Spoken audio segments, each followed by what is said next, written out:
আশা করি সবাই ভালো আছো, সুস্থ আছো। মধ্যবিত্ত বাঙালি টুকিটাকিতে তোমাদের স্বাগত জানাই। আমি রিম্পা।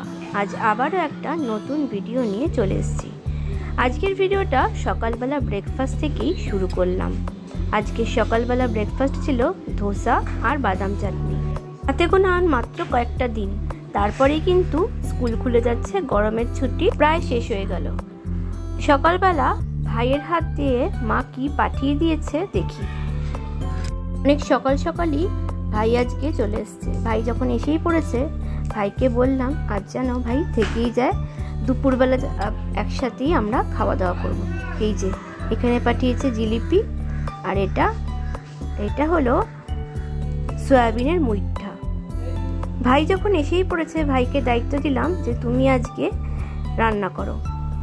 ভাই এখানে বানাচ্ছিল চিকেন, তারপর কিছু ভেজিস, মাশরুম সব কিছু দিয়ে হোয়াইট সস দিয়ে একটা চিকেন আইটেম।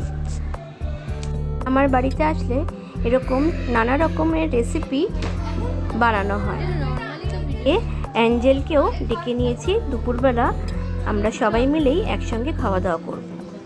এদিকে ভাইয়েরও রান্না বান্না পুরো কমপ্লিট। তোমাদের একবার দেখিয়ে দিই যে দেখতে কেমন হয়েছে।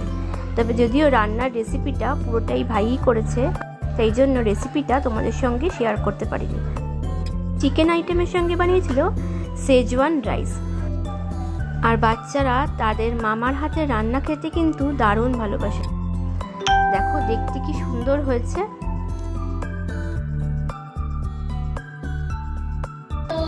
তোমাদের যদি খাবারটা ভালো লাগে তাহলে সাবস্ক্রাইব করো। ঠিক আছে, ইউটিউবে ছাড়ছো? হ্যাঁ হ্যাঁ, তাহলে ভালোই লাগে।